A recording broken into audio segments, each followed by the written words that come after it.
ladies and gentlemen, at TED we talk a lot about leadership and how to make a movement. So let's watch a movement happen, start to finish, in under 3 minutes and dissect some lessons from it. First, of course you know, a leader needs the guts to stand out and be ridiculed.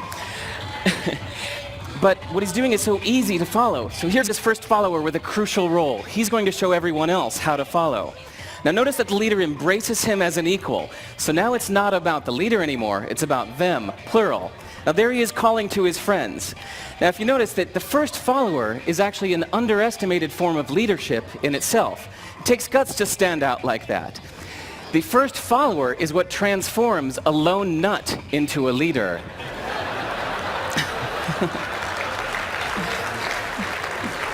And here comes a second follower.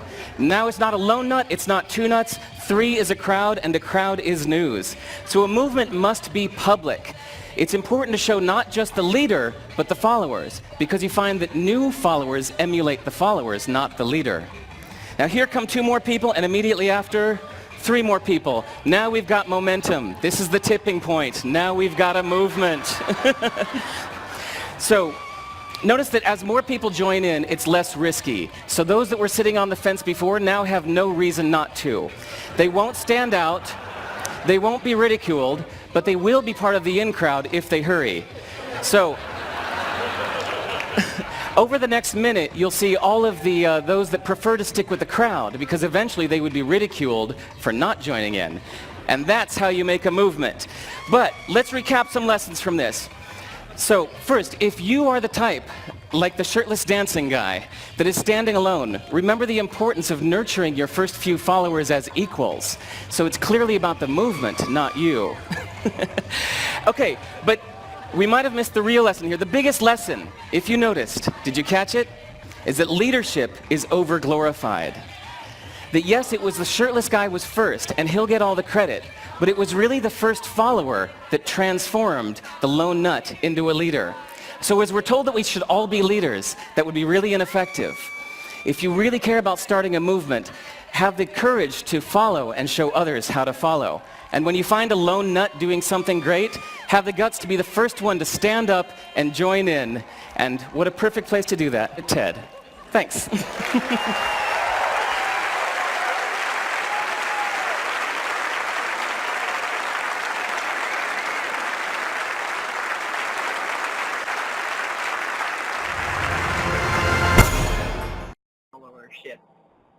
Because we all come to our own unique perspectives, and yet we're all one. And so if that one person didn't have that moment of inspiration to start something, I think I follow with Ed, that thought would happen somewhere else, and that person would be, quote, a leader. Yeah. So it's an interesting perspective. Mm-hmm. And I think one thing with Theosophical Society members, I don't know that we are so worried about not being with the in crowd. Yes. So the whole idea that I'm going to do this because everyone else is doing it works at a concert of younger people, but I'm just not sure, that's who the Theosophical Society attracts. So it may not be this critical mass is built in quite the same way, just with the people that are interested in TOS. One of the points that I really liked from this video was the fact that he talks about the fact that when the follower comes in, the leader is expecting him as his equal, not as somebody who's below him or not holding on to the idea, but that there's this equality between the leader and the follower, which takes the pressure. I mean, that's part of the reason that we were wanting to do these webinars, is because you say the word leadership and people immediately panic. They're like, oh my God, there's so much responsibility and so forth. Trust me, because when I got elected to the board as president, I had that whole thing happen where I kept thinking, oh my God, what am I going to do? I don't know how to do this.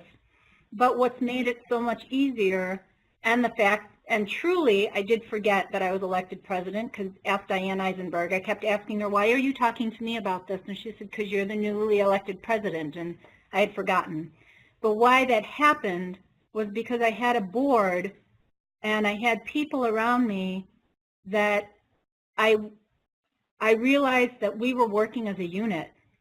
And I think that that's one of the key things here with regard to every webinar that we've shown, is that leadership isn't about feeling that we've got this whole responsibility. It's about taking that energy and sharing it with other people, so that you've got this one follower, and then you've got another follower, and then it's a unit, and it's a, you know, it's a mass of people. I'd like to add something here. I hope that you can all hear. I know Rosie's having trouble, so I'll try to be brief. This notion of the responsibility settling on our shoulders to be a leader or to be the first follower or whatever, it was greatly resolved for me with a sort of passing remark of Rada Bernier, who was the last international president of the TOS. I was, I suppose, complaining self-pityingly to her about this feeling of responsibility of having all the groups throughout the Theosophical world, the TOS groups, sort of to look after them. And she said, you know, it's a privilege to serve. That was probably the greatest gift that she gave me, because it made me think about the fact that I had a roof over my head, and I wasn't hungry, and I didn't have any financial worries, I didn't have any job worries or whatever, and I was free to serve. So that notion that it's a privilege to serve can actually lighten us up when we're feeling this sense of burden and duty and am I good enough and all that. That's a beautiful point.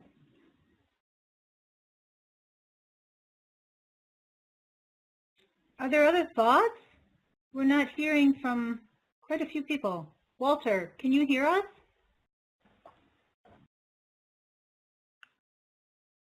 Oh, can I say something? Oh, sure.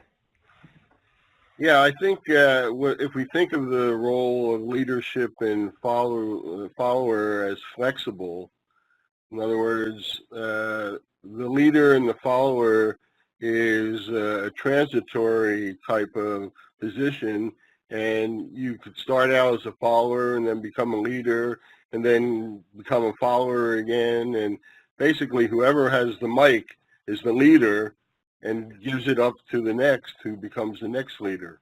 Mm-hmm.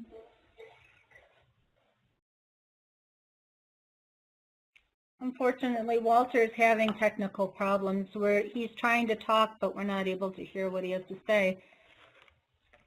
I just unmuted you, Walter. You guys should be able to do this yourself, but He's on the phone, though. but he's on the computer too, so he should be able to turn that mute button. Walter, Oh, you no, want to talk? can you hear me now? Yeah. You can? Okay. Yeah. All right, actually, I closed the computer down, so I'm just on the phone. That's fine. All right. So I think one good thing about the TOS is there's also an environment where there's a lot of freedom. You're almost welcome to come up with ideas and be the leader, looking for followers. It's not discouraged or anything like that, so that's a good thing. That's a good thing.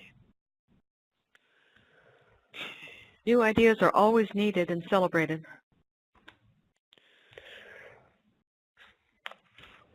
Hello? Yeah. Can anybody hear me? Yeah, Diane, you're right. We can hear you. I'm thinking I have something I would like to share. Being a leader and a follower is learning how to listen to one another, no matter who we are. The leader is not the only, leader is an important person, but the leader, along with the followers, not having a title, but being open to to incorporate and to give ideas and allowing others to give ideas, not just follow, but to working together as a team. That, to me, needs to be emphasized. But being a good listener is so important. And sometimes being a listener means one needs to be quiet.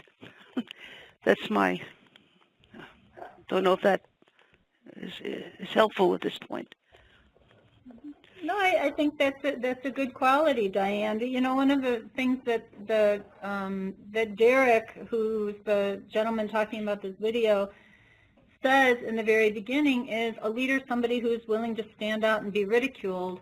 And what I think is kind of funny is that he puts this whole a little bit of a sarcastic spin on the whole thing, calling the guy a lone nut, you know, using the word ridiculed and so forth. But when I was watching this earlier, one of the things I kept thinking about was the fact that, you know, to do something that other people don't necessarily see as something that needs to be done takes a lot of courage. And when it takes a lot of courage, it also takes a lot of humility. When you're coming up against somebody who, you know, people who say, oh, I'm not helping out with that because that's just futile. So, you know, there's that humility, and that humility also is part of, you know, listening to what other people are saying and you know, finding out for yourself, is it worth listening to or taking, you know, credence of. So judgment needs to go out of the window. Yeah.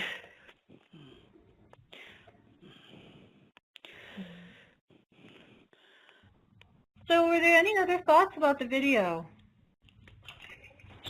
Well, I know I myself often have problems with the word follower too. So while I was watching it, I was kind of thinking often what we call a leader is somebody who just who initiated something. They're an initiator. Yeah. They struck a spark, and everybody's following that vision, including the person that we're calling a leader. They're just following a vision or a purpose as well. So I find that that's, to me, I guess maybe that's a more palatable way to think of being a follower, in quotes, is that we're all just following a certain mission in life rather than following a cult of personality. It's true, especially when it's your own spiritual life, you know, your spiritual path. Yeah. Deborah, was there anything you wanted to add?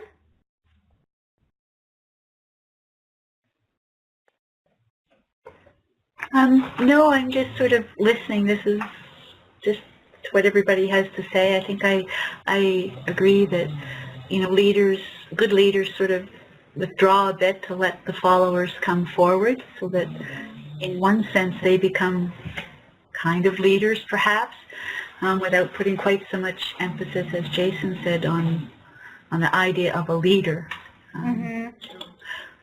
That'd be a few thoughts. Over. Thank you. So what did everyone think about some of the things that he said? You know, I mean, one of the things that kind of stood out for me was the sarcasm that sort of ran through it. And of course, part of it was the presentation, because the more that you kind of make fun of the whole thing, it makes people laugh. And it tends to draw people's attention. Were there any comments about that?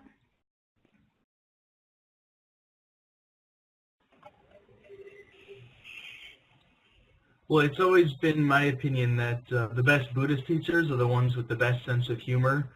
I feel like that's when someone's really gotten the Dharma, when they're really not taking themselves too seriously, is when they have a sense of humor about it all. And I think it also reflects the ability to see things from other people's perspectives and not just, you know, preaching to the choir. When someone could admit that they look like a lone nut to the rest of the world, I think that means they've, I don't know, got a better handle on the whole situation. One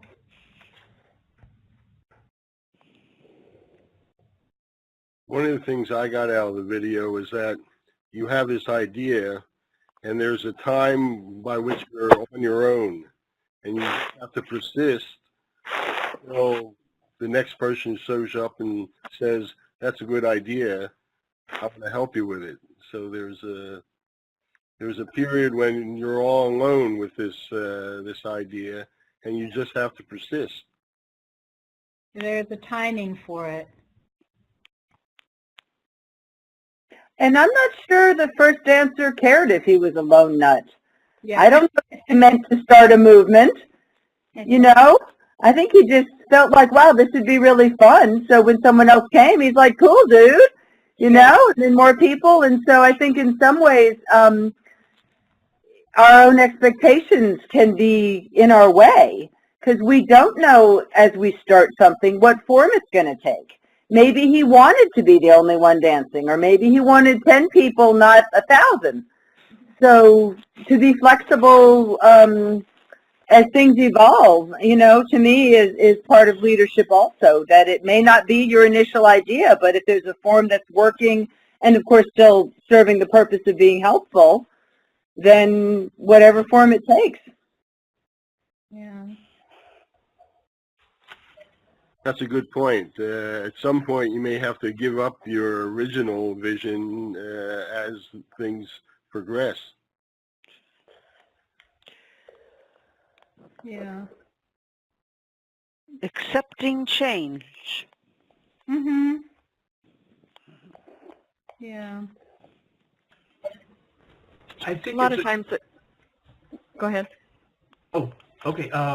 I think it's a good idea often when designing a project to think in mind the scalability of it, and think, you know, how can I start a project that can be useful if I'm the only one who does it, and then how could other people be included into it if they want to,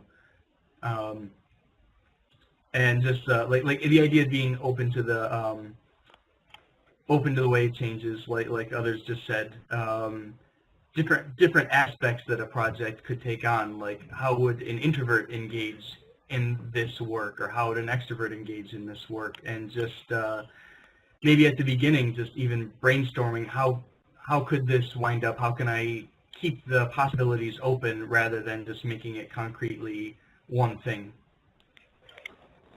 That's a good point. Because, you know, a lot of this work requires there to be a lot of open-mindedness with it. Because a lot of times, you know, energy flows. I mean, sometimes it's full force, and then sometimes it sort of wanes, and then it builds up again, and then it wanes. And we sort of have to get used to that momentum that, you know, ebbs and flows, and the flexibility of it, just like you say. This is B, and back to your thought about the humor. What I know is that I've chosen my partner who has a great sense of humor, and I think I've chosen my partners as a mentor for me to learn how to be more playful and joyous in the world and not have the responsibility of the whole weight of the world on my shoulders in being too serious. So I really believe that so often communication through humor can touch people at a very deep level without them even realizing that they're being touched. They plant that seed. Yeah, that's very true. Come on.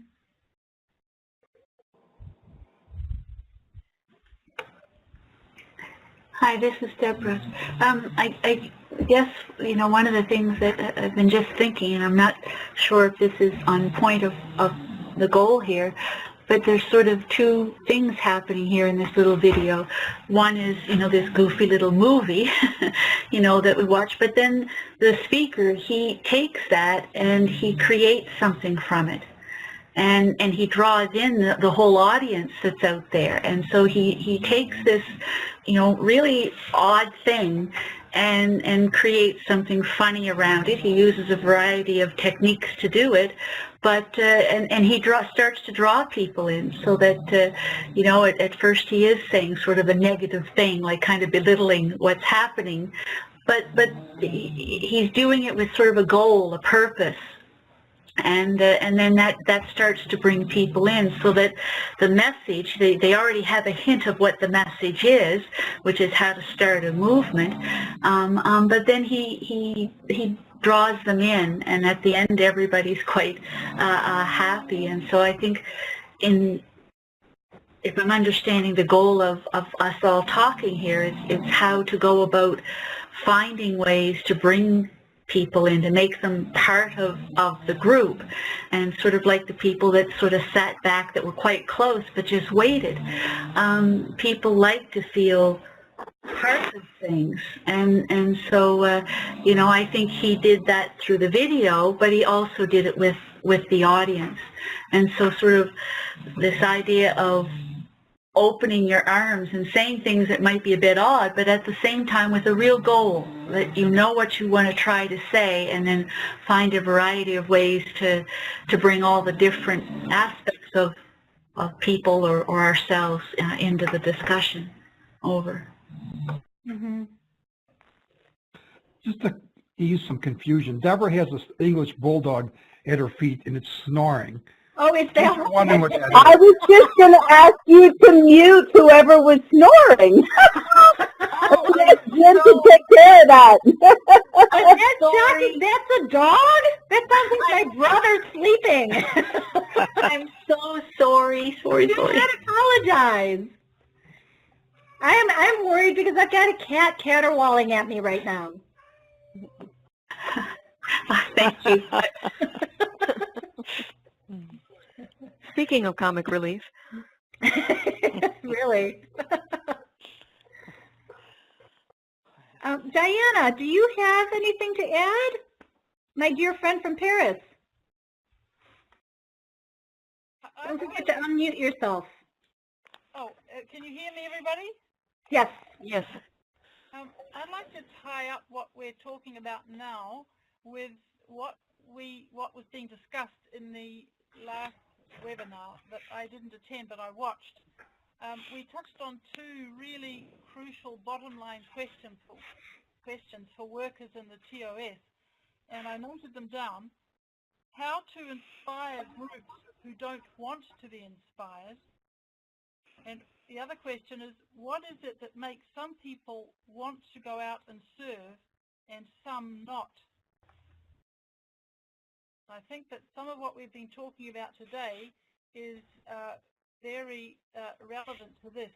The notion of humor and the notion of joy are terribly important.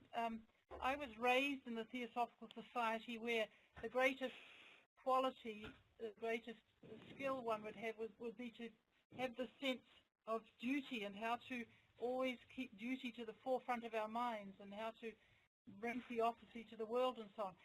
But that, as a child, was a little bit of not a burden, but it made me feel very serious about things. But when I came into the TOS, I discovered that things could be fun and joyful and lighthearted and yet not superficial. So I do think that humor and joy are terribly important to bring to the forefront in getting people, inspiring people and drawing them out and allowing them to be leaders at whatever level that they want to be.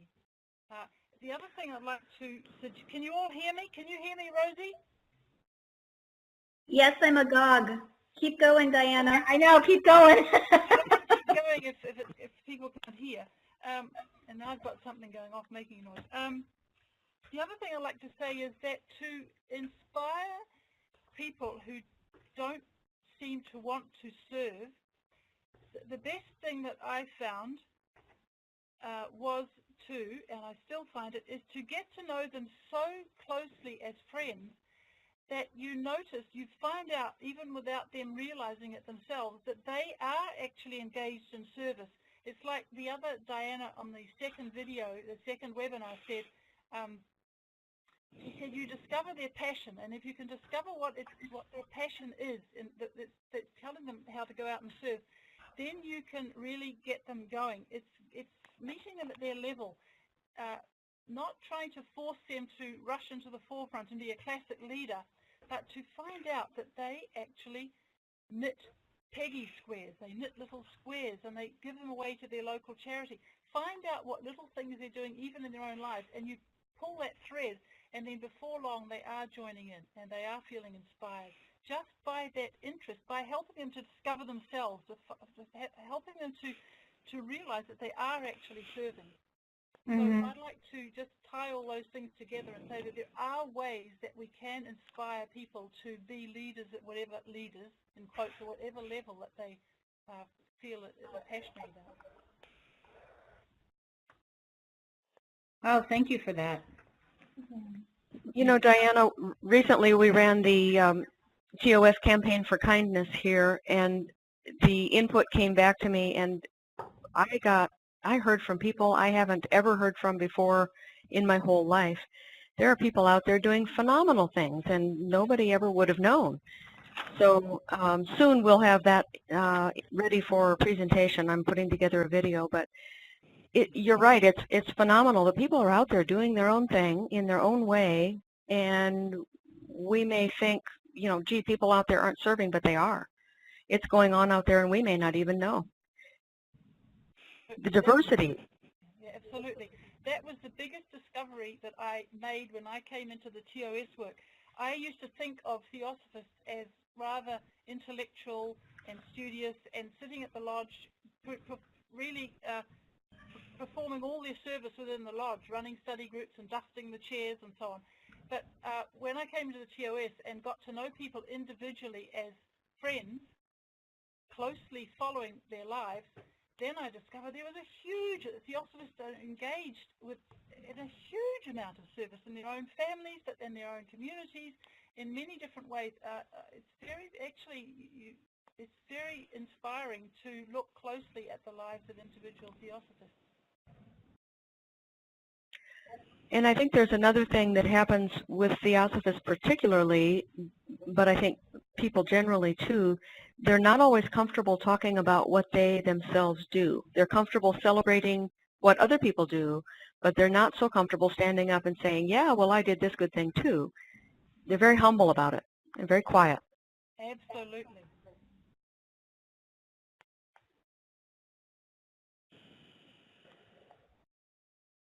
So oh, go ahead. Oh, I was going to just add to what Diana was saying in the beginning. In contrast to her, I did not grow up as a theosophist.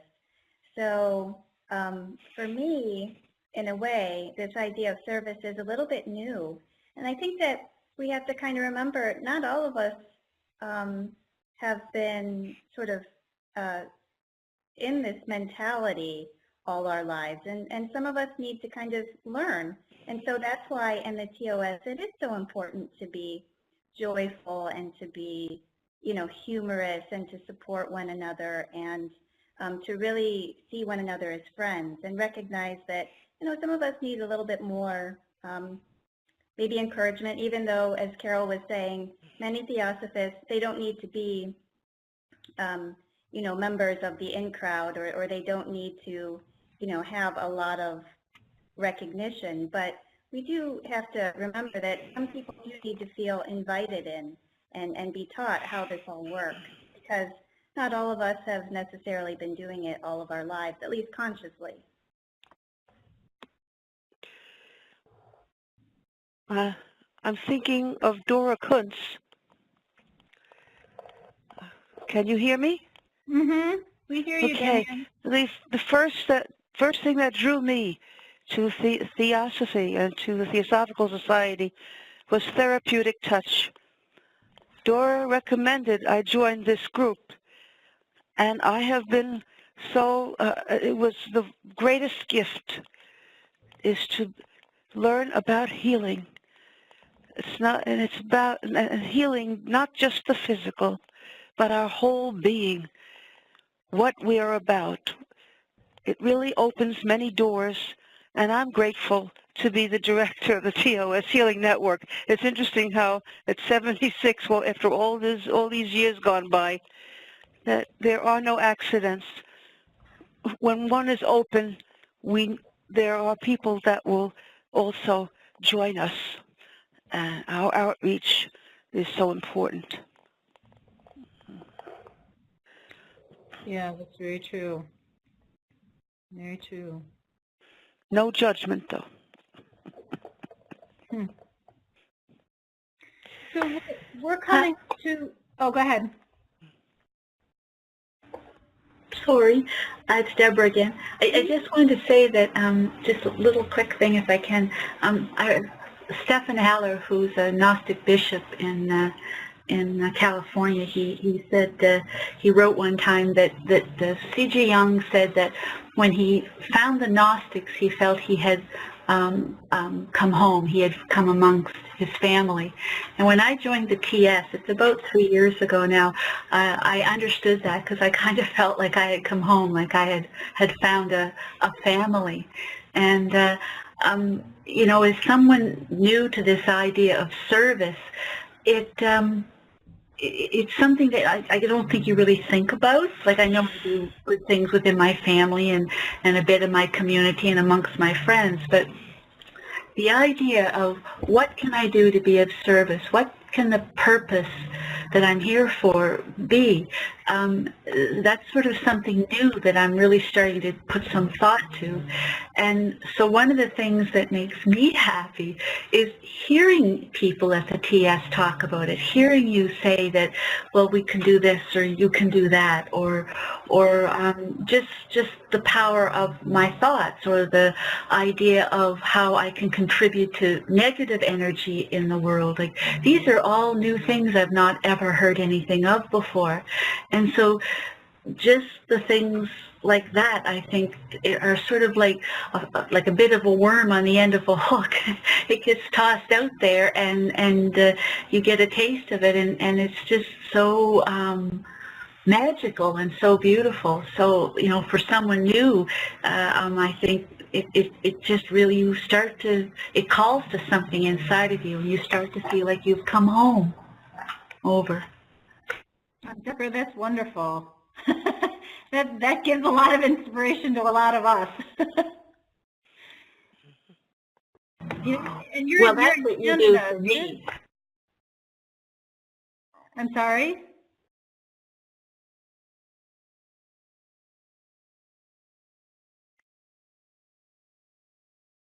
She said, and that's what you do to me. Oh. Yeah, I think it wasn't, and think about, I mean, it was so inspiring, but a worm on a hook, I mean, yuck. So I think this kind of mixture of the serious and the humor, and, you know, it's all good. Yeah. You know, I think as Diana was talking, I started thinking about, you know, and whether we like it or not, there's a lot of stuff that's going on in the world right now that is, I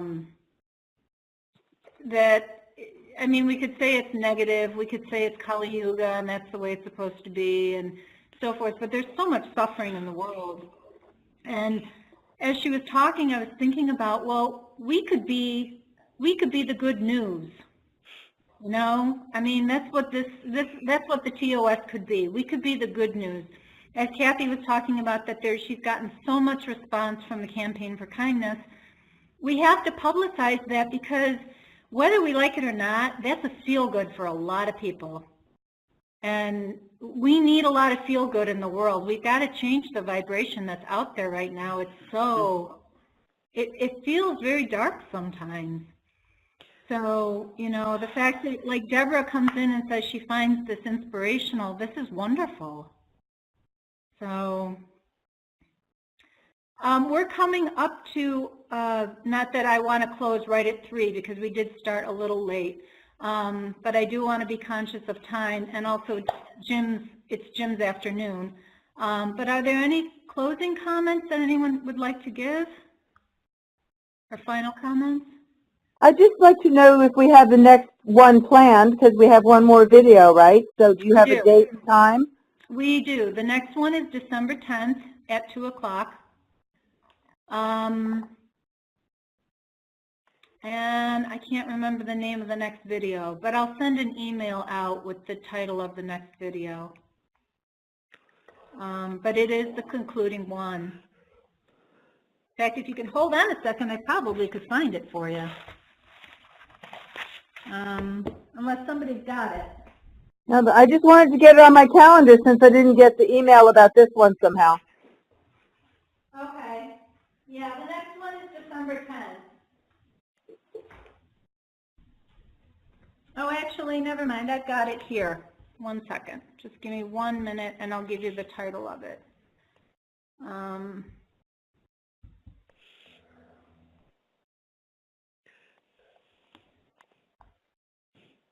How Great Leaders Lead. That is the title of the next video. So, and in general, I mean, for those of you who don't know, these videos are only like 5 minutes at the most, sometimes 8. But in general, they're short, they're very much to the point. And this is the structure that we follow for the webinars. So, are there any other final comments? I guess I have one. I've got a friend, not at the hospice, but she teaches leadership in other communities. Mm-hmm. And she always says that to be inspiring, you have to be inspired.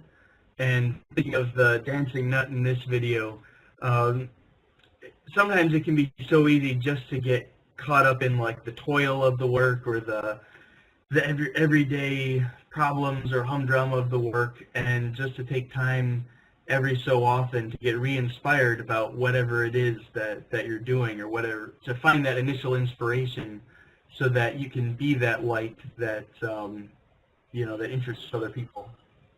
Yeah, I agree. And that is something that we have to do for each other. You know, which is why the group mind is important. Are there any other comments?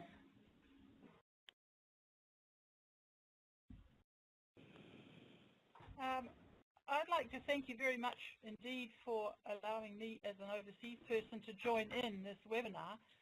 I guess if you publicize it for all TOS members or friends around the world, then you'll have 100 people showing up. Bravo. Well, that could be a problem, right? How many people can you have in a webinar? I don't know. Jim, how many can we have? Right now, this only takes 25. But if you're going to have a conversation, realistically, you can't have more than that. In fact, you guys probably only have half of that right now, even though you had more than 20 people on the invitation list. Mm-hmm. So, yeah, you can't have an interactive meeting with 50 or 100 people. It's not realistic. We have other technology that would allow you to go up to 100, but it's not as interactive. Yeah, and Diana, it would be like a family reunion. We wouldn't get anything accomplished. We'd be all up and so happy to be together. We could have like half an hour beforehand for gossip. Oh yeah, good idea. Like a coffee clutch. Anyway, guys, I can't tell you how much this means to me to join in. It's just fantastic to see you all. Just fantastic. And here's all from the new people. I feel like Ed's a friend already because I've watched him on 3 videos now. Great to have you join us, Diana. Thanks to all of you. Thanks a lot. Yeah. Yeah, and please feel free to come for the next one, Diana. I'm going to be there with my bells ringing and Christmas bells and lights and everything. It'll be great. Good, good. I hope so. And we thank you so much for your input and your feedback and so forth. It's been really great. Well, thanks to Jim and Ananya in particular for setting it all up. Anyone else? Okay. So the next. Thank webinar. you. Oh well, thank you. Thanks for everybody for attending. So, and I'm sorry about the technical difficulties. So, Jim, thank you for hosting. Mary, thank you again for getting Diane on. I'm flying through the air with the greatest of ease. Okay. All right. Well, we'll see. So we'll send out the recording of this video, and hopefully we'll see all of you on December 10th. Thanks, Ananya. Thank you, Kathy. Bye, Ed. Thank you, thank you. Bye, guys. Thank you. Thank you. Have a happy week all. Happy Thanksgiving. Yes, yes, all